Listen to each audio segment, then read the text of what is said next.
출애굽기 19장 1절로부터 6절까지의 말씀을 합독하여 올려드립니다. 이스라엘 자손이 애굽 땅을 떠난 지 3개월이 되던 날 그들이 시내 광야에 이르리냐.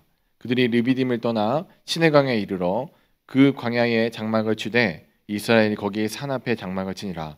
모세가 하나님 앞에 올라가니 여호와께서 산에서 그를 불러 말씀하시되 너는 이같이 야곱의 집에 말하고 이스라엘 자손들에게 말하라. 내가 애굽 사람에게 어떻게 행하였음과 내가 어떻게 독수리 날개로 너희를 업어 내게로 인도하였음을 너희가 보았느니라. 세계가 다 내게 속하였나니 너희가 내 말을 잘 듣고 내 언약을 지키면 너희는 모든 민족 중에서 내 소유가 되겠고 너희가 내게 대하여 제사장 나라가 되며 거룩한 백성이 되리라. 너는 이 말을 이스라엘 자손에게 전할지니라. 아멘. 출애굽기를 잘 나가고 있습니다. 우리 근데 이제 출애굽기 보면서 이제 그 전에 이제 창세기를 배우셨죠? 자, 창세기에서 두 가지 창조와 뭐죠?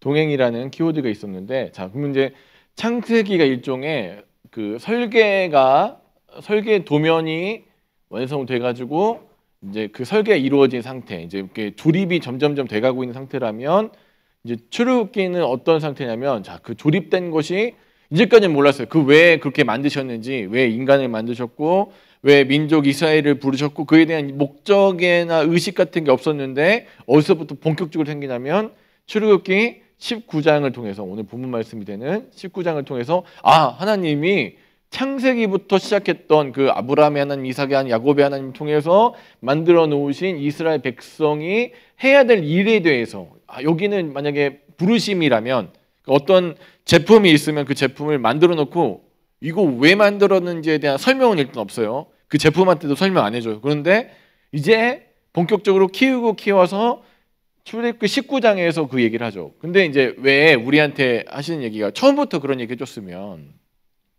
아예 아담 때부터 내가 너한테 이런 계획이 있는데 만약에 뭐 너를 갖다 제사장 나라를 만들어 갖고 온 땅에 이렇게 두루 편만하게 할 것이다라는 얘기를 미리 해줬으면 걔네들이 죄를 좀 덜 짓고 문제를 좀 덜 일으키지 않았나 애들 생각해 볼 텐데, 그게 아니죠.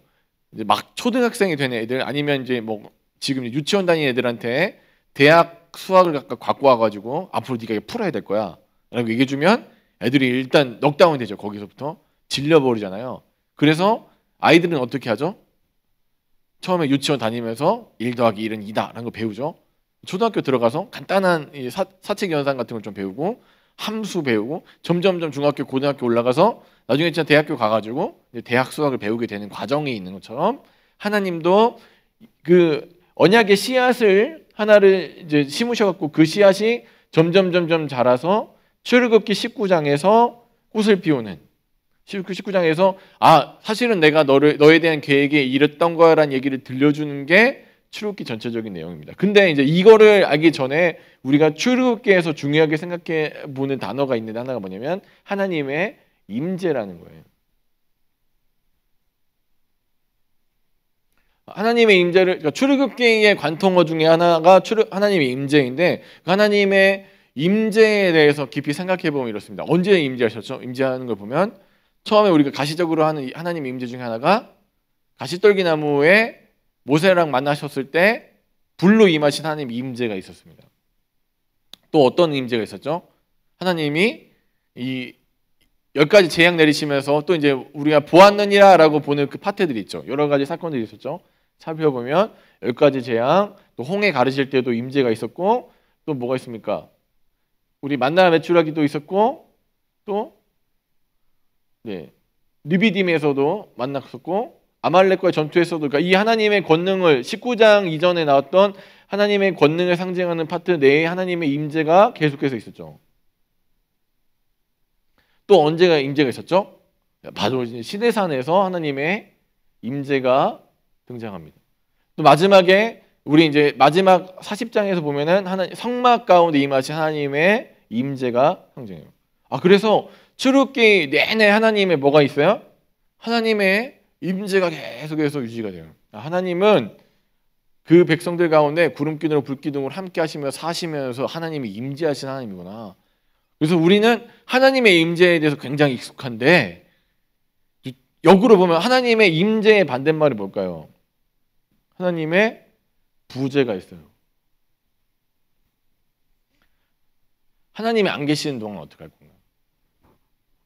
하나님의 임재 가운데서는 하나님 시키는 대로 하나님 눈에 보이니까 하나님 나와 함께 하시니까 근데 하나님이랑 하나님 느껴지기도 하고 하나님을 만나기도 하니까 하나님의 임재 가운데서는 뭐 그렇게 삶의 어려움이 없을 겁니다. 하나님 나와 함께 하시니까 그걸 직접적으로 느끼고 만지고 만나고 하나님 말씀하시는 그 임재의 순간에는 우리는 신앙생활에 별로 어려움이 없어요. 근데 문제가 뭐냐면 하나님 부재 때는 어떻게 될 것인가에 대한 문제. 그때도 나는 하나님을 인식할 수 있는가? 이게 출애굽기가 우리에게 던지는 중요한 질문 중에 하나입니다. 그래서 살펴보면 어떻습니까? 여기 하나님의 권능이 보여지기 전에 우리 1장 전에 몇 년이 있었다고 했어요? 잘 배우고 계시죠? 하나님의 부재가 400년 동안 있었어요. 400년에 하나님의 부재가 있었어요. 하나님 그때는 안 보이셔요. 또 언제 또 부재가 있죠? 시내산에 이 언약궤를 받으러 가는 그 사이에 40일 동안 하나님의 뭐가 있어요? 부재가 보여요. 그 부재 동안 임재 때는 하나님의 백성들이 믿음이 좋아요. 하나님 시키는 대로 다 왜 안 하면 죽을 수 있으니까 시키는 대로 다 하고 말씀 따르라고 하면 뭐 그 시키는 대로 다 하고 옷을 빨아라면 다 빨고 이 명령에 대해서 뭐 만나를 뭐 7일 날은 거두면 안 된다 할 때는 그거 뭐 첫날 한번 해보다가 안 되니까 그다음부터 안 하고 하나님의 명령에 대해서 그렇게 막 그 적극적인 불순종이 없는데 언제가 문제냐면 부재할 때 어떻게 살 것인가. 임재는 뭐 얼마 전에 하나님 옆에 계시는데 뭐가 무섭겠어요. 당연히 말 들어야죠. 근데 안 보일 때 하나님 안 보일 때 그럼 나는 어떻게 살 거냐에 대한 문제. 400년이라는 시간 동안 하나님의 부재 앞에 나는 어떻게. 근데 여러분, 그러니까 우리가 이제 앞으로 힌트 몇 가지를 발견할 건데, 그러니까 1장을 한번 먼저 살펴보죠.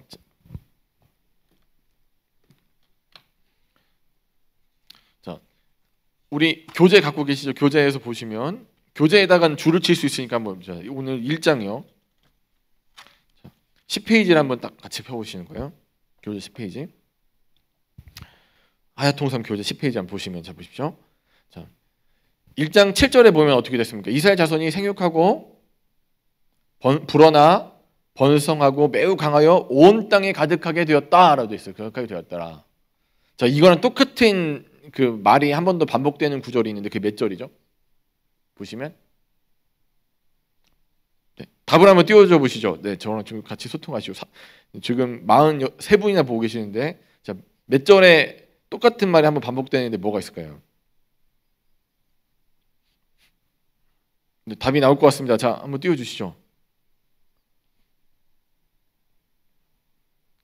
네, 고민하고 계시죠? 자, 그럼 제가 말씀드릴게요. 20절을 같이 한번 읽어볼까요? 20절을 보면 하나님이 그 산파들에게 은혜를 베푸시니까 그거 어떻게 해요? 그 백성은 번성하고 매우 강해지니라 되어 있습니다.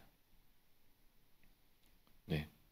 자, 7절과 20절을 비교해 보면 자, 7절 20절 비교해 보면 자, 7절에서 하나님의 부재가 등장합니다. 뭐가 없어요? 자, 이스라엘 자손이 생육하고 불어나서 번성하고 매우 강하여지며 온 땅에 가득하게 되었는데 그러니까 왜 그랬는지에 대한 설명이 없어요. 그렇죠?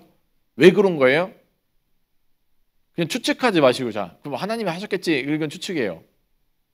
주어가 빠져 있죠. 지금 7절에서는 주어가 빠져 있는데 그걸 갖다가 그 부재를 갖다가 사실은 그게 부재가 아니라 그게 결코 인간의 힘으로 할 수 없었던 하나님의 권능에 의한 것이었다라는 설명을 해주는 게 몇 절이에요? 20절에 나와요. 20절에 주어가 어떻게 해요? 하나님이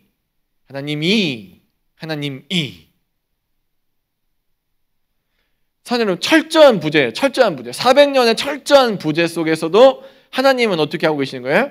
계속해서 여전히 일하고 계신다. 그걸 어떻게 알아요? 우리 그냥 그렇게 느끼는 거 뭐 그냥 임재하시려니 느끼는 게 아니라 실제적으로 성경에서 우리에게 보여주는 건 뭐냐? 하나님이 하셨다가 그 백성을 강하게 하고 번성하게 하는 일을 누구만 하실 수 있는 거예요? 하나님만 하실 수 있는 일인데 그 일을 누가 하셨대요? 하나님이 하셨다고요.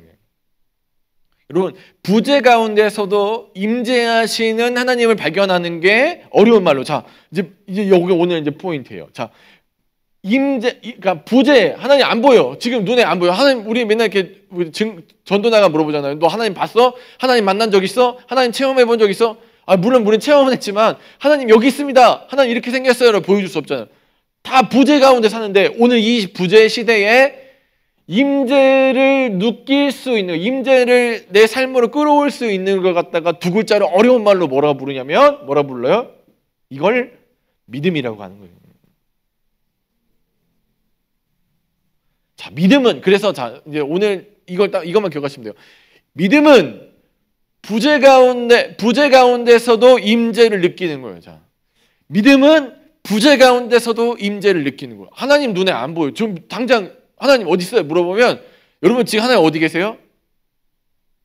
어디 계세요? 오른쪽에 계세요? 왼쪽에 계세요? 위에 계세요? 아래에 계세요? 하나님 안 보이잖아요. 안 보이는데 부재하셔. 근데 그 부재하신 하나님을 바라볼 수 있는 임재를 체험하고 임재를 내 삶 가운데 끌어들일 수 있는 것이 뭐냐? 믿음이라는 거예요. 지금 이 이스라엘 백성들이 광야 기간 동안 계속 하는 게 뭐냐면, 자, 무슨 훈련이에요? 임재훈련.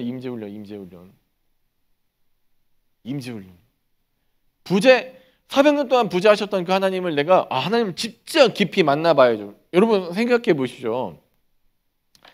만약에 그냥 여러분 이제 그러니까 한 40년 동안 부모 없이 살았어요. 40년 동안 부모 없이 살다가 어느 날 와가지고 아버지 이름도 몰라, 성도 몰라. 근데 아버지라는 사람이 40년 만에 와가지고 하는 얘기가 이거예요.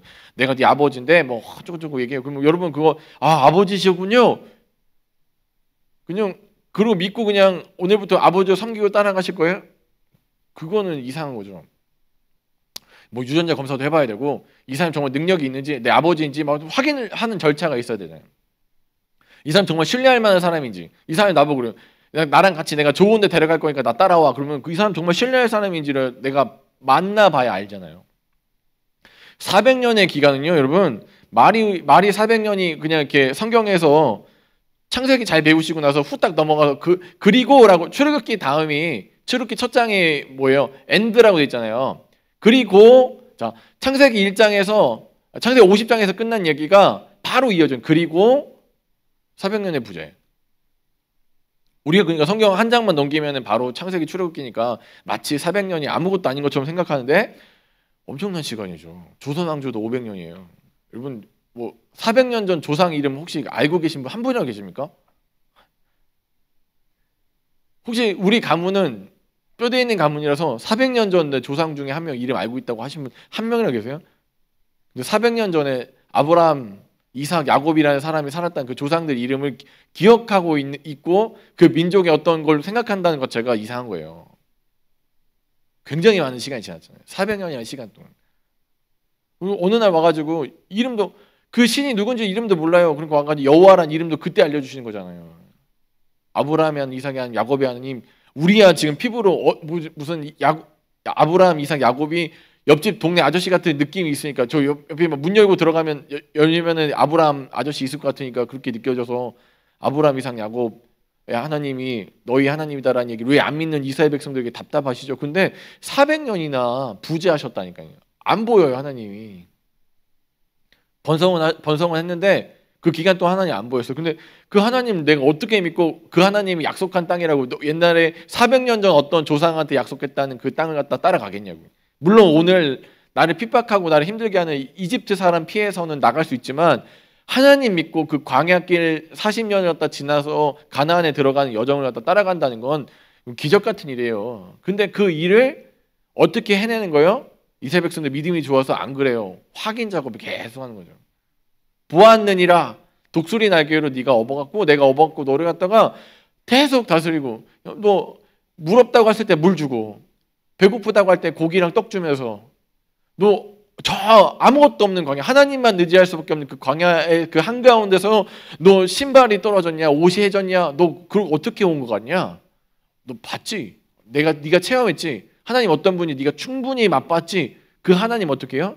전하라는 거예요. 여러분, 근데 전하는 게 우선되는 게 아니라 뭐부터 하는 거예요? 보았느니라가 선행이 되면 그 다음에 뭐가 나오는 거예요? 전할지니라가 이어지는 거예요. 무작정 그냥 내가 하나님이란 오늘부터 믿기를 시작했으니까 아니 충분히 하나님과 밀월 관계라고 하잖아요, 여러분. 신혼여행 가서 그 신혼 생활 있잖아요. 지유 복구하는 그 신혼 생활을 충분히 한 다음에 그 다음에 어떻게 해요? 내가 이제 이 사람 알아요. 이 사람 누군지도 알고 성격도 알고 뭘 좋아하는지도 알고 뭔가 다 알았어요. 그런 다음에 이 사람이 누구인지에 대해서 얘기할 수 있는 거예요. 그 전에는 불가능한 거예요. 그러니까 우리 이 출애굽기에서 선행돼야 되는 게 뭐예요? 하나님의 임재를 충분히 경험해야 돼요. 충분히. 하나님이 누구신지, 하나님 어떤 분이신지 하나님의 임재를 충분히 경험해야 돼요. 그런데 그 다음에 내가 어떤 일도 하게 되는 거고, 심지어 하나님이 어떤 때에도 부재하시는 것 같은 느낌이 있을 때도 하나님의 임재를 충분히 누릴 수 있는 거예요. 여러분, 하나님이요 이스라엘 백성, 그러니까 이 하나님의 임재라는 그 사건이요 그렇게 뭐 쉬운 일이 아닙니다. 뭐 이렇게 아브라함한테는 매일 찾아와서 말씀하시는 것 같잖아요. 근데 그 말씀하시는 꼴을 한번 계산해 보니까요, 그 75세 만약에 떠났을 때부터 하나씩 계산해 보면 10년 꼴로 거의 10년 꼴, 85세 될 때 한 99세 뭐 100세 좀 더 지나서 하나님 그때 한 번씩 찾아오셔서 그 사람들이랑 대화를 하시는 거예요. 그러면 나머지 그러면은 75세부터 85세까지 그 10년의 기간 동안은 아브라함은 어떻게 산 겁니까? 하나님 그때도 뭐 대화하실 수도 있고 뭐 여기에 안 나올 수도 있겠지만 하나님이 직접적으로 대화하는 대화 소통 내용이 안 나올 수도 있어요. 그러면 어느 기간을 아브라함도 어느 기간을 사는 거예요? 하나님의 임재를 누린 후에 하나님의 부재 가운데서도 하나님의 임재를 맛보는 무슨 생활한 거예요? 믿음 생활한 거예요. 믿음 생활, 신앙 생활한 거라고. 임재는 당연히 그 하나님의 임재 뭐 기도하고 성령 충만해 갖고 느끼는 그 누리는 임재는 뭐 당연히 누리는 거죠. 근데 부재 때 눈에 안 보이는 하나님, 지금 당장 내 눈에 안 보이는 하나님 내가 어떻게 인식할 것인가에 대한 문제가 제일 중요한 문제예요. 저희 아이가 우리 환희가 이제 3살 그때 정도 됐었던 것 같아요. 이제 거기 이제 어린이집에 보내려고 이제 아침에 일어나가지고 어린이집을 이제 우리 아이를 태워갖고는 어린이집 출발해서 제일 제가 고통스러웠던 기억이 언제냐면 아이랑 헤어질 때 아이를 이제 딱 넘겨줘야 되잖아요. 그 어린이집 선생님한테 딱 넘겨줄 때 아이가 막 자지러지는 거예요. 막 아빠는 떨어지기 싫어서 막 울고 막 난리가 나요. 그때 저는 아까 그러니까 우리 아이가 좀 더 예민했던 것 같아서 다른 아이들은 좀 덜 한다는데 한 6개월 정도 고생한 것 같아요. 제 기억에 6개월 동안 떨어질 때마다 막 울고 난리가 났어요. 막 근데 이제 나중에 보니까 뭐냐면 이제 선생님들한테 얘기도 듣고 저도 공부하다 보니까 아이들은요 눈앞에서 안 보이면 그 사람이 없어졌다고 생각하는데 죽었다고 없어졌다고 사라진 거예요. 불안한 거예요. 분리불안이라고 하잖아요. 이 아이한테 6개월 동안 설명해 준 얘기가 있어요. 네 눈에 안 보인다고 해서 엄마 아빠가 죽거나 없어진 게 아니야 라는 얘기를 6개월 동안 했어요. 그 이제 6개월이 지나니까 이제는 뭐냐면 안 보여도 어디 있다는 걸 알아요. 살아 있다는 것도 알고 존재를 인식해요. 임재를 인식하고 있는 거예요. 부재 중에도 이제 더 이상 안 보여. 지금도 저희 아이는 물론 이제 지금 이거 이제 방송 보고 있겠지만 아빠 잘 갔다 와 하고 잘 보내줘. 이제는 아빠 힘내 잘 가. 그 전까지는 아빠가 어딜 가는 거에 자체가 너무 이 아이는 눈에서 사라지는 거니까 그 부재를 갖다가 견디지 못하던데 이제는 뭐냐면 부재 중에서도 뭘 느껴요? 인식해요? 임재를 인식한다니까요. 그 친구 안에 지금 뭐가 있는 거예요? 믿음이 있는 거예요. 엄마 아빠 분명히 살아있다는 믿음이 있는 거고 아빠가 반드시 돌아온다는 믿음이 있는 거예요. 그러니까 그 친구 믿음 안에서는 뭐가 없으니까 엄마 아빠가 눈에 안 보여도 알아요. 이제 어디 있다는 거, 사라지지 않았다는 거, 자기를 버리지 않았다는 거 아는 거예요. 사랑하는 여러분, 그러니까 부재 중에도 지금 하나님 눈앞에 안 보이는 이 시대에도 우리가 하나님 분명히 계시고 우리와 동행하시고 우리를 만나고 계시고 우리를 붙들고 계신다는 사실을 아는 것, 그게 출애굽기에서 우리에게 하나님이 우리에게 해주고 싶으신 말씀입니다. 1장 아까 문제 봤죠. 1장에서 어떻게 됩니까? 그냥 자연적으로 일어나는 것 같아요. 민족이 강화해지고 수가 늘었다는 게 자연적인 사건인 것 같은데 그 주어가 빠져 있잖아요. 지금 왜 그랬는지에 대한 설명 안 나와요. 그냥 그 시대는 다 죽었고 이스라엘 자손은 생육하고 불어나서 번성하고 강하여서 온 땅이 가득하게 됐다. 그 설명 외에는 아무것도 안 돼요. 근데 그 왜 그런지에 대한 설명이 어디에 나오는 거예요? 20장에서 이 일련의 사건들 별 방해를 다 하잖아요. 지금 바로가 어떻게든 이 민족 좀 꺾어버리고 없애버리려고 막 별 방해를 다 하는데도 누가 지금 하나님의 뭐가 작동하는 거야? 하나님의 손길이 작동하니까. 부재 중에도 우리가 근데 그러면 여러분 이제 이걸 한번 생각해 보죠. 하나님은 그러면은 부재하시는 거예요? 어떤 거예요? 모습만 감추셨지 늘 항상 어떻게 계시는 거예요? 임재하고 계시는 거예요. 일하고 계신다니까. 우리가 못 느낄 뿐이지. 자, 시내산에서 40일 동안 모세랑 이제 그 지도자들이 산으로 언약에 있는 돌판 받으려고 올라갔어요. 올라가서 40일 동안 안 나오니까 이 사람들 불안한 거야. 오는 게 더디다 돼 있어요. 더디다고.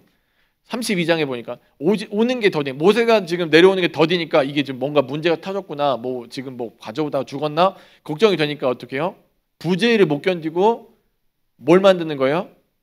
임재를 대신할 것들을 만드는 게 뭐라고 부르는 거예요? 자, 다시 임재를 대신할 것들. 자, 사람은요, 자, 부재를 못 견디기 때문에 자, 믿음이 없으면 어떻게 됩니까? 임재를 대리할 것들을 찾는 거예요. 임재를 대리할 것들. 자, 부재 중에 임재를 대리할 것들을 찾아요. 그게 뭐였어요? 금송아지가 되는 거예요.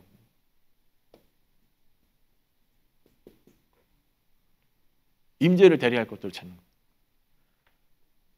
이 두려움을 부재의 두려움을 극복해 줄 수 있는 거. 그래서 금 다 모아라 했더니 여러분 진짜 재밌는 게 나중에 뒷장 같이 이제 공부하실 때 정말 재밌어요. 사람들이요 성막 만들 때 즐거움으로 기뻐 들여갖고는 넘치니까 모세가 그만 가져와라 하거든요. 더 가져오지 말라고. 이제 넘치니까 그러니까 즐겁게 막 내는 걸 사람들이 즐겁게 막 갖다 내요. 그러니까 그만 가져와라요. 근데 금시상 만들 때는 어떻게 하는 줄 아세요? 똑같이 즐겁게 가져와요. 금부치를 사람들이 자원해서 즐거운 마음 가져와요. 제대로는 신앙 아니죠. 여러분 부재 중의 믿음이 진짜 믿음입니다. 임재 중에 당연히 하나님 믿고 하나님 따라가죠. 근데 부재 중에 믿는 믿음이 진짜 믿음입니다.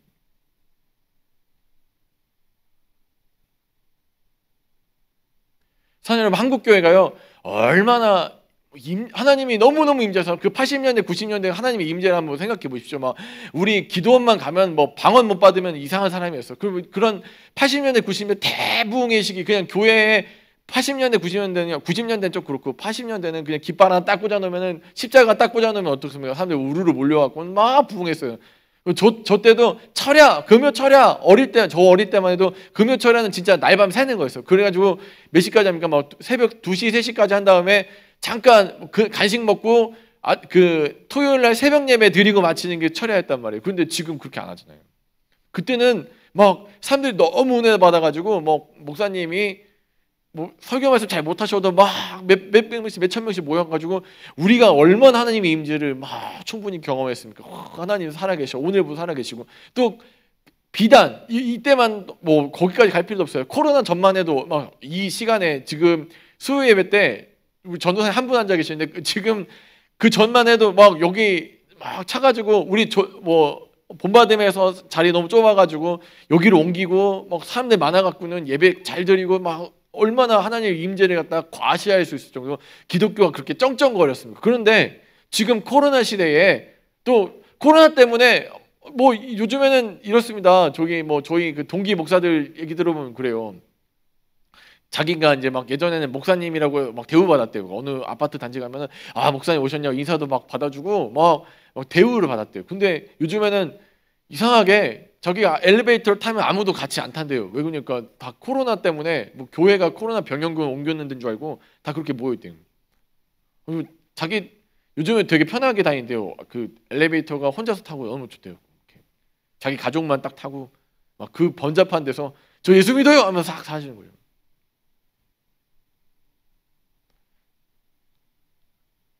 부재의 시대를 살잖아요. 지금 대면 예배 얼마나 행복합니까? 여러분 찬양하는 찬양팀 지금 없어요. 같이 손잡아주고 같이 기도해 줄 수 있는 성도도 지금 없어요. 북적북적 뭔가 우리가 같이 뭔가 한다는, 그리고 하나님 우리와 함께 하신다는 그 강력한 임재를 느꼈었던 그 시간이 없어요 지금. 그런데 그 임재의 시간이 지난 후에 더 그 부재의 시대를 사는 사람들이 하나님의 임재를 충만하게 느끼는 것이 믿음이라고요. 우리가 이제까지 하나님을 충분히 누리고 하나님의 임재에 대해서 많이 누렸잖아요. 그럼 이제부터는 이 부재의 시대에 우리가 부재의 시대에 여전히 일하시는 그 하나님을 바라볼 수 있는 뭘 길러야 되는 거예요? 믿음의 눈을 길러야 되는 거죠. 사랑 여러분, 정말로 알곡과 가라지를 걸러낼 수 있는 가장 좋은 찬스가 지금인 것입니다. 어디 자리에 서시겠습니까? 옛날처럼 예배 드리는 게 편하지 않죠. 핸드폰 조그만 거 이렇게 들고, 어떤 때는 방송도 가끔씩 열악해서 크게 들렸다 작게 들렸다가, 그래서 막 소위 말해서 예배를 잡칠 때가 있는 거예요.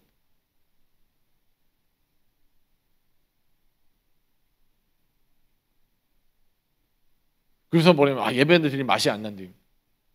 아니요, 지금이 이 부재의 시간이 하나님의 임재를 뚜렷하게 바라볼 수 있는 믿음의 눈을 열 시간이라는 거예요. 사랑 여러분, 하나님을 대신할 수 있는 건 아무것도 없습니다. 하나님의 부재를 대신할 만한 건 아무것도 없어요. 주위에 아무것도 그 하나님의 부재를 대신해 주지 않아요. 하나님만이, 하나님의 임재만이 그 모든 것을 대신할 수 있어요. 그런데 이 부재의 시간에 임재를 추격해 들어가는 것이 믿음이라고. 그걸 바라볼 수 있는 믿음이에요. 저희 아이처럼 엄마 아빠 지금 눈에 안 보여도 엄마 아빠가 어디서 분명히 일하고 있고 자기를 분명히 사랑하고 지금도 자기를 위해서 뭔가 하고 있다는 것을 믿는 것이 믿음이라고요. 눈에 보이는 찬양팀이 안 보이고 설교자가 하는 그 강력한 메시지나 액션이 보이지 않아도 그 이 부재의 시간에 하나님의 임재를 느낄 수 있는 게. 사랑 여러분, 저는 그래서 이번에 우리 출애굽기 잘 하시면서 계속해서 하나님의 임재를 충만하게 누리시길 주님 간절히 축원합니다. 그러면서 한 가지 더 계획하실 거예요. 부재 중에도 일하시는 하나님을 발견할 수 있는 여러분 되시길 주님 간절히 축원합니다. 하나님 여전히 일하십니다. 우리 눈에 안 보여도. 일장에서 보셨잖아요.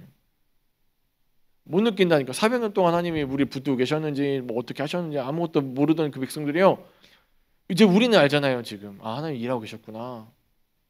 하나님 그 짧은 스토리 하나 보여주시는 거예요. 바로가 방해를 해요. 죽이려고 하고 막 애 낳으면 바로 죽여라 해가지고 막 별 방해를 다 하는데 하나님은요 이때도 이랬고요 방해했어요. 그러니까 하나님 어떻게 하세요? 방해 받아요 안 받아요? 이때도 일하시는 거예요. 네가 방해를 하든 말든 하나님은 계속 일하시는 거예요. 네가 느끼든 못 느끼든 하나님 계속 옆에 계시는 거예요.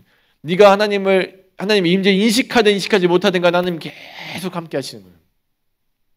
사랑 여러분, 부재 중에도 일하시는 하나님, 그리고 그 부재 중에 일하시는 하나님을 발견할 수 있는 믿음의 눈, 두 가지를 깊이 묵상하시고.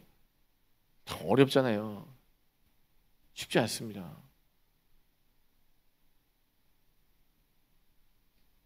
임재를 인식할 수 있는 장치들이 점점점 사라지고 편안하지 못해요. 그런데 이 시간에 더 하나님의 임재 가운데 나아가는, 하나님을 더 깊이 발견하려고 노력하는, 주변 사람들이 어떻게 하든지, 내 환경이 어떻게 하든지, 환경은 나랑 상관없는 거예요. 하나님 계속 지금 1장에서 보여주는 하나님 뭐냐면 환경에 좌지우지되지 않으신다. 너 환경이 이렇게 바뀌는 저렇게. 옛날에는 요셉을 좋아하던 사람들이 막 있을 때도 하나님 일하셨고요. 지금 요셉을 모르고 요셉을 반대하는 사람들이 또 그 백성을 싫어하는 사람들이 있을 때도 하나님 여전히 일하시고, 동일하신 하나님, 동일하신 하나님. 우리만 그의 임재를 느끼지 못하더라도 하나님 부재하지 않으시면서 계속. 그런데 우리의 문제는 뭐냐면 하나님 눈에 안 보이면 부재하신 줄 알고 착각해서 걱정하고 염려하고 이 부재를 대신할 만한 것들 금송아지를 갖다 만들고 하나님 원하시는 믿음. 많은 사람들이, 많은 신앙인들이 하나님의 부재를 경험합니다. 심지어 우리 주 예수님도 하나님 들려, 아버지 왜 나를 버리십니까? 도대체 어디 계신 겁니까? 라니까요. 인간의 눈으로는요, 여기서 뭐 그냥 이렇게 믿음 좋게 여러분 부재 중에도 하나님 일하고 계시니까 꼭 믿으세요, 아멘 하고 끝나버리면 너무 인간적이지 않아요. 근데 인간은요, 적어도 인성을 가진 인간들은 하나님의 부재를 항상 잘 경험해요. 하나님 안 보이잖아요. 예수님도 하나님 돌아가실 때 하나님이 자기를 버리신 것 같고 안 보이시니까 그거에 대해서 되게 좌절하셨어요. 우리도 그럴 때가 있어요.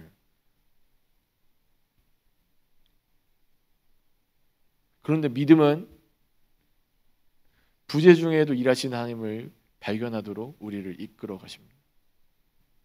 그 믿음 주시는 성령께서 주시는 그 믿음은 우리가 우리 눈앞에 있는 상황이나 환경을 바라보게 하지 않고 그 상황과 환경 뒤에서도 여전히 동일하게 일하시는 그 하나님을 발견하게 하십니다. 그래서 오늘 하나만 기억하십시오. 부재 중에도 임재를 체험하고 발견하는 것이 믿음이랍니다. 그 믿음을 소유하시고 이스라엘 백성들과 좀 다르게 하나님의 의도대로 코로나 때문에 예배가 쉽지 않고 소위 말해서 예배드릴 맛이 안 나는 이 시간에도 하나님의 임재를 적극적으로 내 삶 가운데 끌어들일 수 있는 진정한 하야통삼의 삶을 사시는 사랑하는 저와 여러분 되시길 주의 이름으로 간절히 축원합니다. 기도하겠습니다.